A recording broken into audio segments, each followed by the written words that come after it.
Well, thank you, Chris. Thank you for joining us. My name's Philip Mobbs, and as you're probably aware, I'm the founder of Constitutional Quality. Our goal is to raise awareness and to educate the community on the very important issue coming up in 2023 of the constitutional referendum for the Aboriginal Torres Strait Islander voice to Parliament.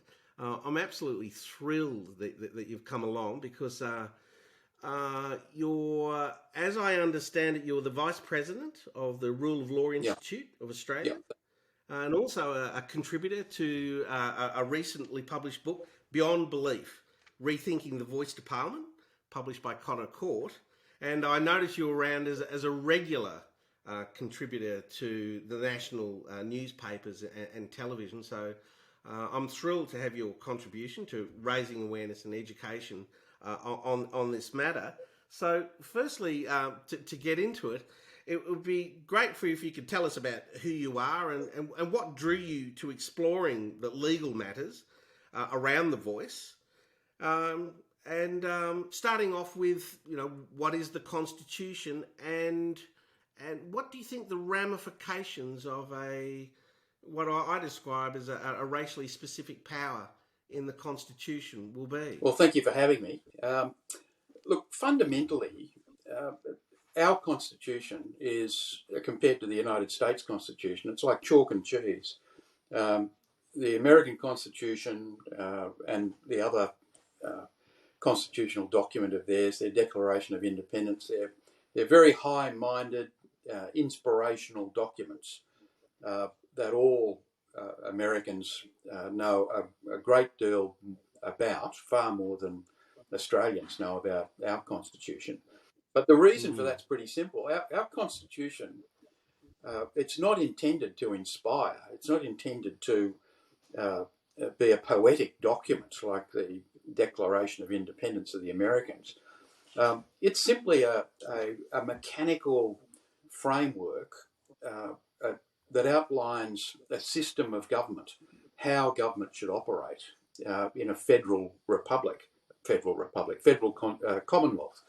Uh, our system of government draws from a number of sources: the American source, the British source, and surprisingly enough, the Swiss system of government. So that's where we got our referendum procedure from. We just pinched it from the Swiss. But the Constitution itself has worked pretty well. It's uh, been around since 1901. That makes us one of the oldest constitutions around.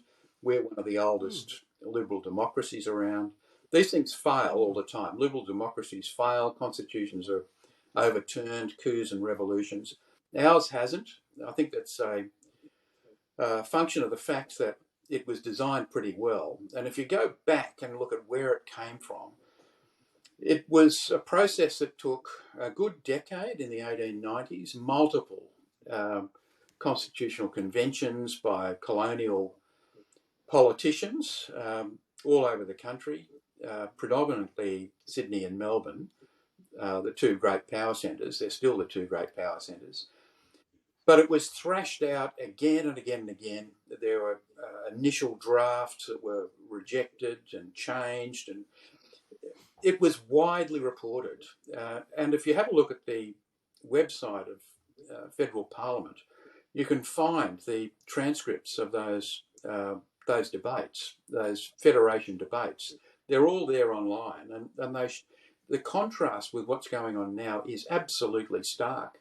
Every word was weighed and debated and analysed again and again and again, and that's not happening this time. I think the lesson was from what happened in the 1890s is if we want something to stick, if we want, this is our fundamental law. Once it's in the Constitution, it's pretty well permanent.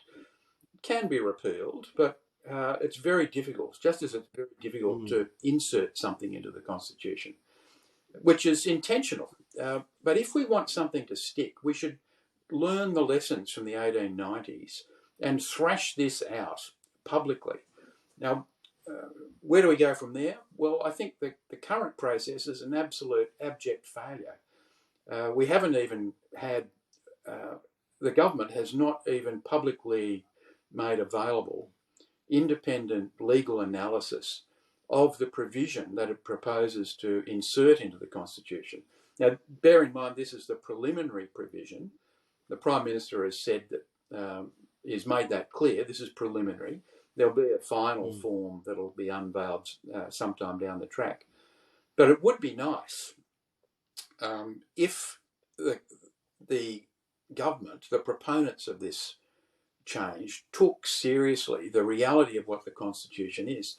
This is not simply an act of Parliament. The Constitution is our Constitution. It belongs to the entire community, and that's reflected in the fact that it can only be changed by the entire community, a majority of the people and a majority of the states. It's a double majority, and it's intended to be very difficult to make a change. So I think the government, if it's serious, needs to persuade, be far more persuasive about what it's got in mind.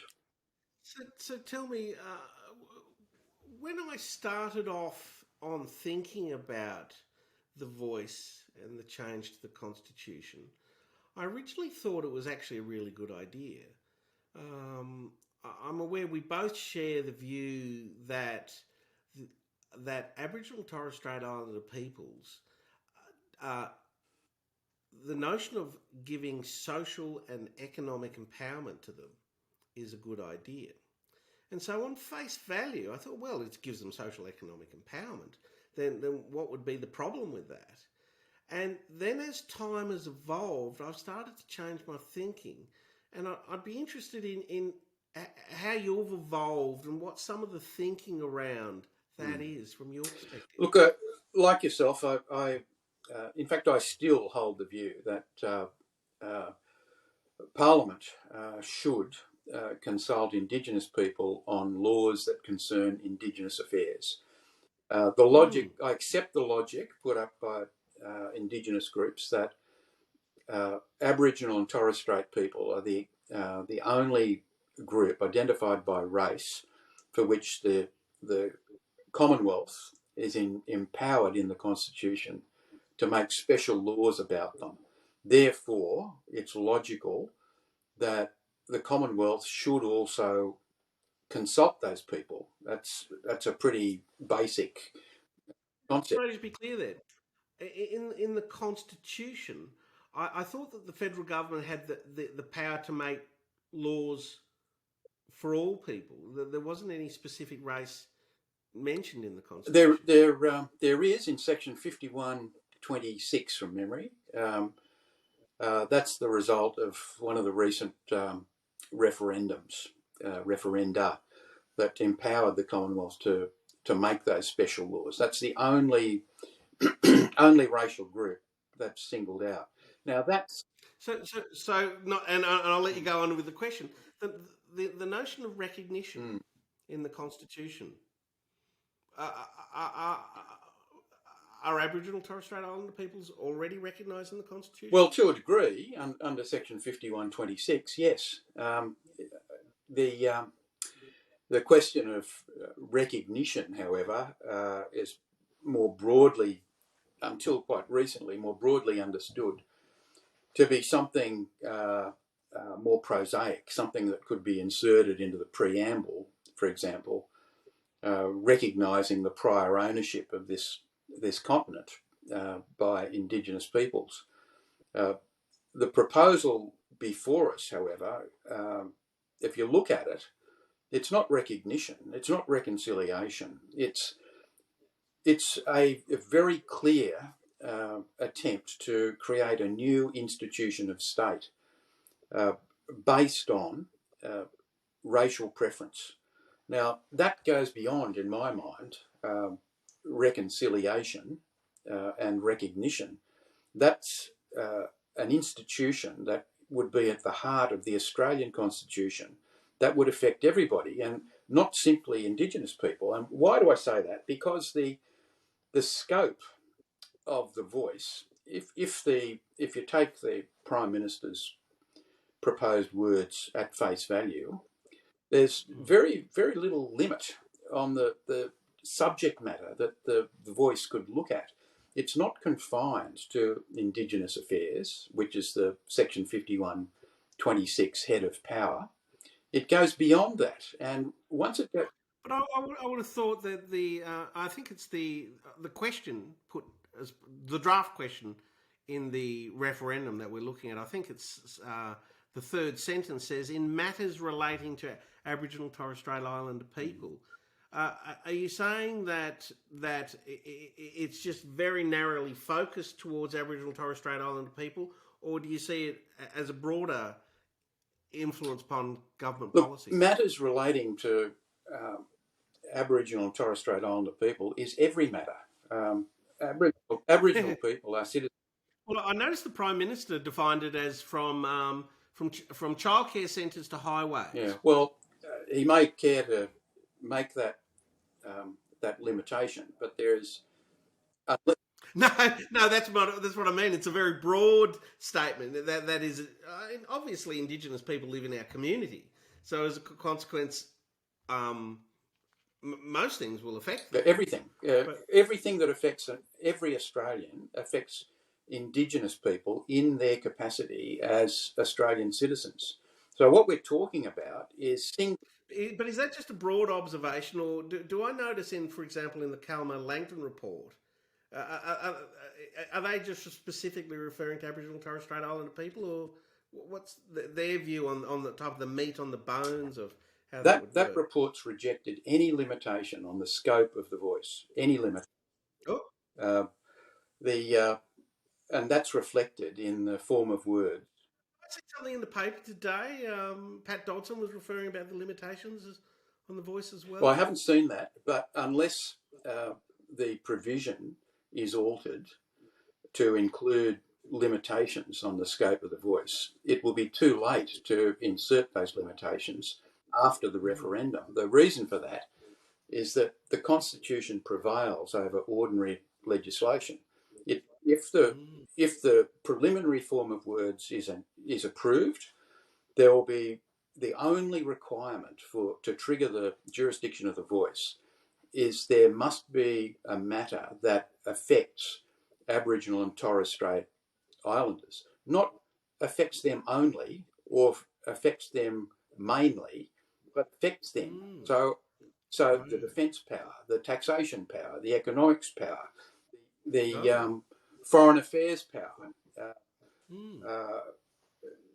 any head of power in the Commonwealth Constitution could. So what's your view? What's your view? What's wrong with that? What's wrong with that? It infringes the concept of equality of citizenship. Aborigines and Torres Strait Islanders already have equal rights with all other Australians. They have equal rights to vote. It took too late for that to be granted to those people, but they have the right to vote. They have equality of citizenship right now.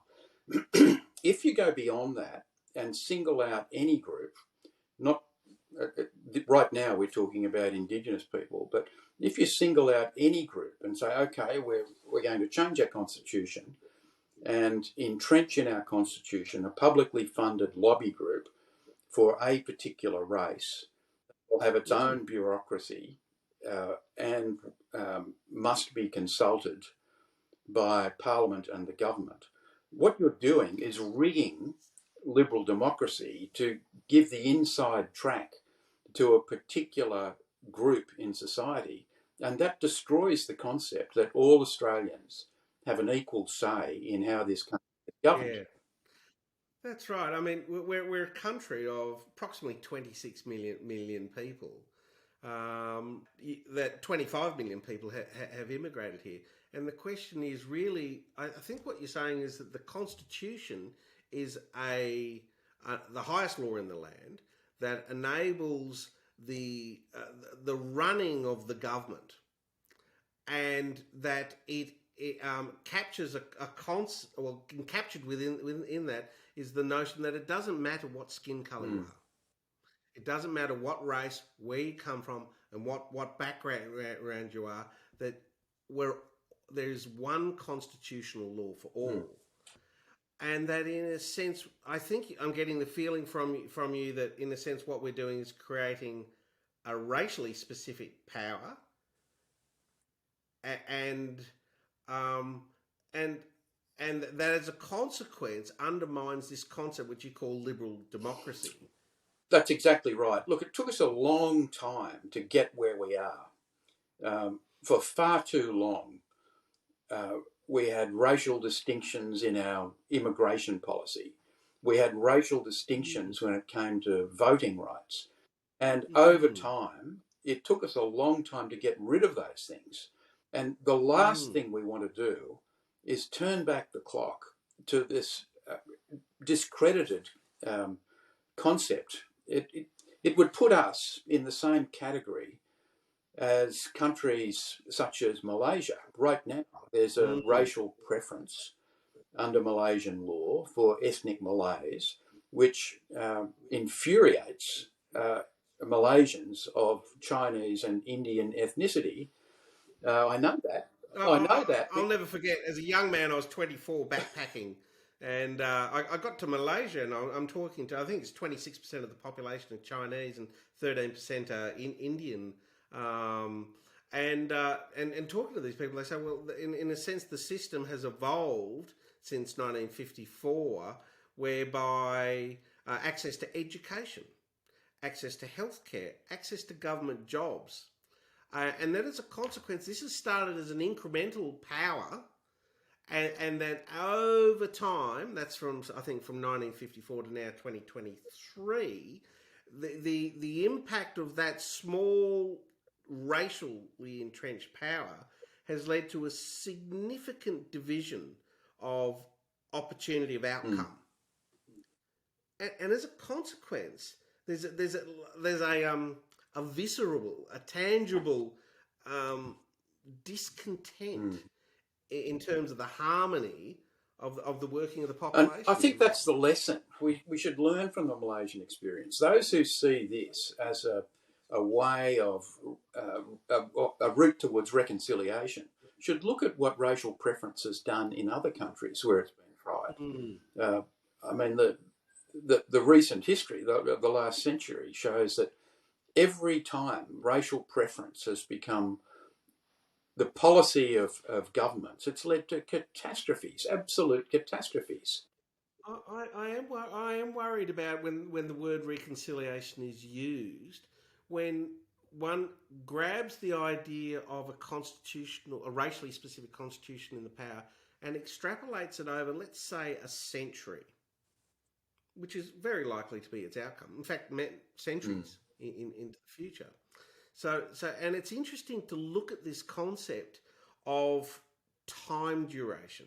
So, as I understand what you were saying before, is that we've got this thing called the Constitution, and at the very high, it's the highest law of the land. And what puts the meat on the bones of the Constitution is legislation made by Parliament. yeah. Yep. And that we have a choice at the moment of having legislation which empowers, for example, a voice to Parliament that is not constitutionally enshrined, or legislation that is constitutionally Mm. enshrined. Either way, the meat on the bones of the implementation of an Aboriginal and Torres Strait Islander voice will be implemented via legislation. The difference, as I'm starting to think about, the difference between these battles is that we can give Aboriginal and Torres Strait Islander people a voice to Parliament via legislation, with the only one difference: one is constitutionally enshrined and one isn't. With the key impact of this model is that the constitutionally enshrined model will last pretty well Mm. forever. Look, that's true. There's one other big difference. If Right? you entrench something in the Constitution, the guardian of the Constitution is not the Parliament, it's the High Court. And the recent Right. history of the High Court when it comes to Indigenous affairs or matters to do with Indigenous people has been very worrying, to put it bluntly. This is the court only a couple of years ago that simply invented a new constitutional restriction on the power of the federal government to use its migration power or its foreign affairs power to deal with foreign criminals who have antecedents, who are Indigenous. Now, in effect, what it did was said people who are foreign citizens born in another country haven't even applied to become Australian citizens, but have antecedents who are Aborigines or Torres Strait Islanders can never be deported for criminal conduct. Now, that sounds crazy, but that's what the law says. And it gets more worrying because the current government, one of its first acts when it came into office, was to withdraw a challenge to that doctrine. So that doctrine, invented by the High Court by the narrowest of margins and against a strong dissent by the Chief Justice, that doctrine remains law. So that's what we'd be building on. We've already got special treatment. Yes, okay, so what you're saying is that there will be a power in the Constitution that will be legislated forever. And my argument is that we should legislate some form of voice, but that it, in a sense, be constrained by time. That is, let's say in a century, for example, the closing the gap targets have been achieved. Then we may not need that. But what you're saying in the meantime is that the Aboriginal and Torres Strait Islander people with a voice can make representations to Parliament, but if the Parliament doesn't want to agree to it, then it can be challenged at the High Court, and at the end of the day, it's not the people, that is via the Parliament, that get to make the decision. It's the High Court. That's exactly right. Parliament can make laws, but the final say rests, once it's constitutionalised, once the voice is constitutionalised. So if we just keep it legislatively, that wouldn't be the case, would it? No, that's right. There might still be administrative challenges, but the scope, the ability of the High Court to interpret the vague meaning of the provision that we're being asked to vote on would not be there. Now that opens the door on another debate. The vague wording of the provision, the preliminary provision that we're being asked to consider. There's been a history, a very poor history, of the High Court interpreting terms that are open-ended in ways that the founding fathers would have found abhorrent. And I give you the example of Section 92 of the Constitution, which the exact words, or words very close to this, that trade, commerce and intercourse between the states shall be absolutely free. Now that's been interpreted to mean that they shall not be absolutely free. They shall only be free in circumstances that the High Court determines. And they've created their own test for when restrictions on interstate trade and commerce and intercourse will be struck down. So the constitutional notion of free trade has effectively, over the decades, been effectively turned on its head. Well, the plain words of the Constitution, those plain words are still there. But to find out what that means, what does trade, commerce, free trade, commerce and intercourse mean, you've got to go to a series of decisions of the High Court. And if you just look at those decisions, it came to a head during the COVID lockdowns, when it was crystal clear. There were two challenges, I think, to the lockdowns, the state lockdowns, and both of them failed. There's no such thing, effectively, as free trade, commerce and intercourse between the states in this country. It depends on what the High Court considers as appropriate. And that's the exact opposite of what was intended at the time of federation. The lesson is, once you put it in the Constitution, if you're a parliament and you think, oh, well, I can still legislate to limit this or change it, well, that's all very well. But if what you're doing is legislating for an institution that is constitutionalised, you can't ignore the High Court. The High Court will always be a factor. It would limit the ability of Parliament to control what the voice could get up to.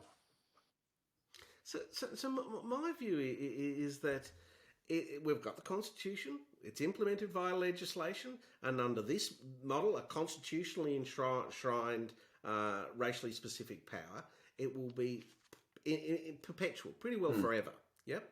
And so as a consequence, and what you're saying is it'll be under the influence. The decisions related to it will be determined also by the High Court. Whilst we could achieve the same economic and social empowerment outcomes for Aboriginal and Torres Strait Islander people without perpetuity, without the power of the High Court to reinterpret at some decades or centuries ahead. And also you were touching on the point of before when we discussed Malaysia, in a sense, that the notion of creating a powerful one race effectively introduces race as a concept into all of our policy discussions. Whether it be the local childcare centre needs to be influenced by a certain race, and given the fact that there's 25 million non-Indigenous people here, that in a sense that introduces a whole lot of division effectively. And I'm reflecting, and I'm getting to my question. I'm reflecting on the idea that, and you may be able to touch on it, over history. Have we tried different examples in the evolution of democracy, whereby certain groups have had powers, and how's that worked out? Well, Historical. Look, all you've got to do is go back to Britain and look at the evolution of democracy there and the evolution of the vote. Originally, it was a property franchise, but behind the House of Commons, you always had the House of Lords, this inherited House of Parliament. Now, yes, I don't think the voice would be an equivalent to a House of Lords, a third chamber of Parliament. No. I think it goes further. I think because of the scope, the unlimited scope of the voice, I think it would be established as a shadow government, because it would have the authority to develop policy and advocate for policy, paid for by taxpayers, by the way, on anything, any matter that would affect an Australian citizen would also affect Indigenous citizens. And that's how the structure of the voice works. There's been no attempt to confine it to matters specific only to Indigenous people. It creates a new institution of state answerable to a very, very narrow constituency that would have a jurisdiction on every matter, if it so chooses, that affects all Australians. That's the problem here. It's an interesting observation. I of my understanding of history is there have been different models of as we've formed representative democracy, and that is maybe a certain tribal group had a power, or a certain religious group. In countries that happens right now, they have democracies where religious groups have additional forms of power, representation. And then there is the idea of or land ownership and things like that. And as I understand, where one specific grouping has had an additional form of representation in a democracy, that has led to mayhem, effectively. Look, the fundamental principle that's at stake in this referendum is equality. Equality not just before the law, but equality of citizenship. The effect of skewing the parliamentary process by establishing the voice would be to ensure that the interests of a small subset would gain disproportionate consideration by our elected parliament. Our parliament is supposed to answer to all Australians. But what we would be doing would be qualifying that principle by inserting at the heart of our system of government a mechanism that only is interested in the welfare of a small subset, 3% of society. Yet it would have an additional influence beyond that of most citizens. It's the exact reverse of what Thomas Jefferson was talking about in the Declaration of Independence of the United States. It's the exact reverse of what the revolutionaries in France were on about a couple of years later.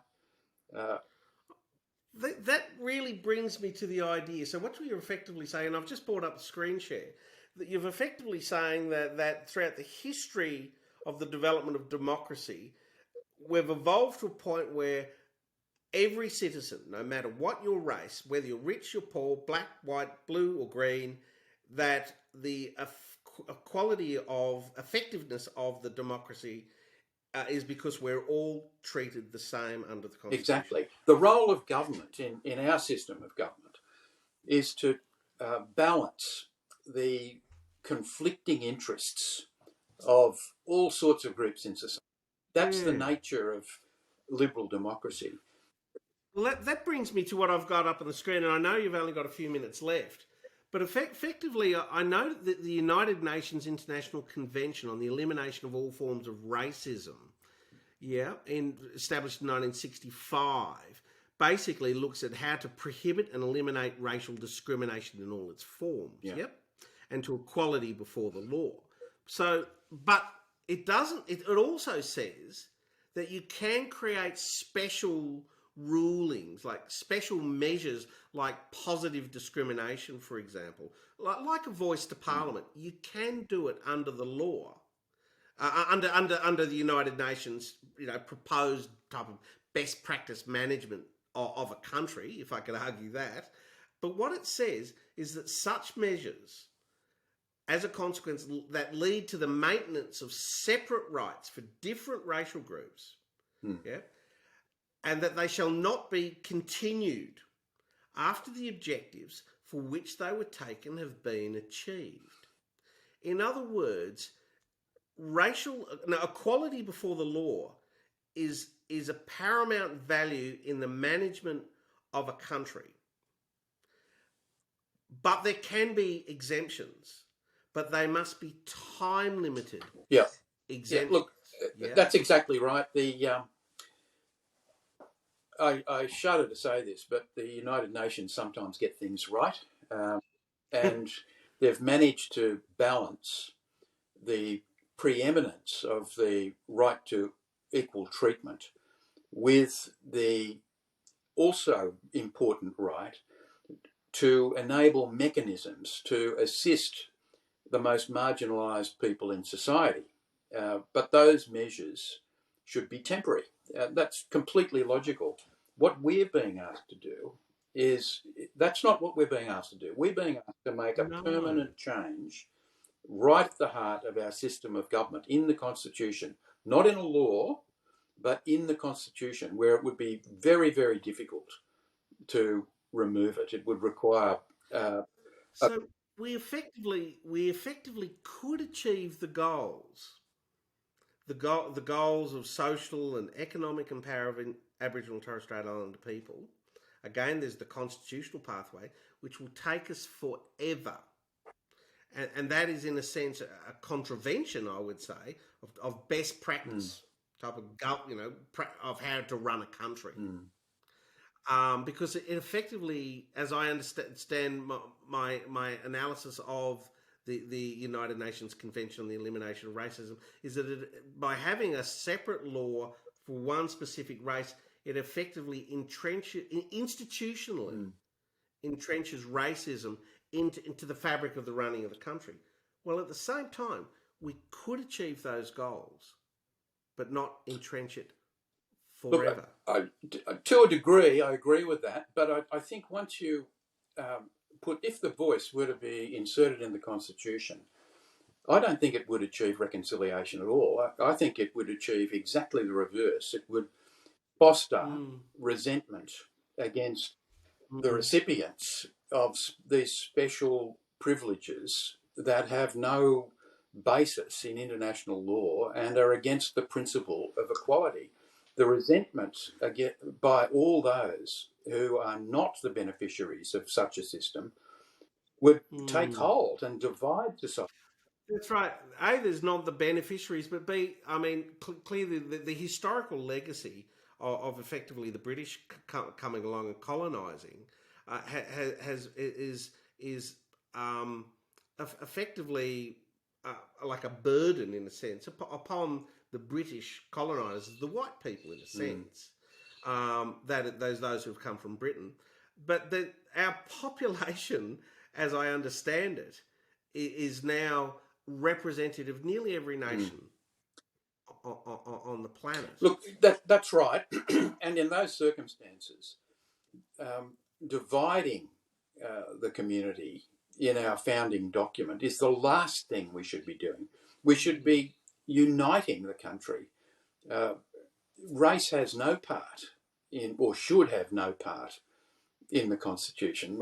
I think the government has actually got the cart before the horse. It would be preferable, in my view, uh, for the race power, the Indigenous affairs power, to be the concept of race to be removed from the Constitution in its entirety and replace that with a very specific term that empowers the Commonwealth to make laws for Indigenous people, full stop. Um, Right. the term race is, it harks back to the 19th century when, Yeah. I mean, there's no I didn't quite understand. getting away I from it. didn't quite understand the nuance of that, and I know you've got to go. So what you're saying is, as opposed, this would be a constitutional change.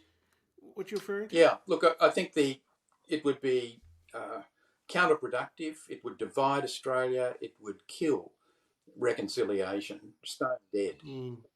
There would be a big permanent division within society. If we're serious about reconciliation, uh, there's don't do it in the Constitution. Create a voice by statute, but not just that. Also look at that scope. Why on earth are we vesting a specific race-based entity with jurisdiction over everything?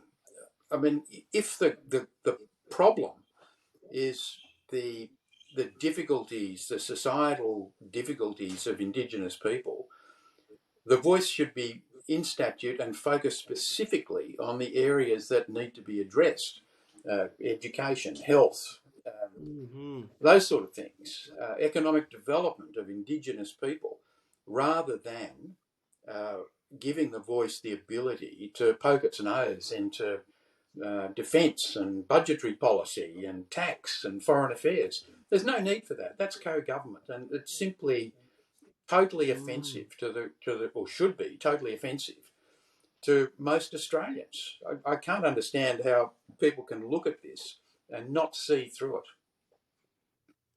Chris, it's been an absolute joy.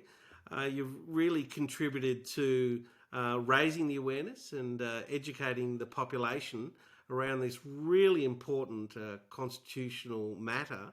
And I appreciate your contribution, and I'd love to catch up again That'd be sometime. great. All right, mate.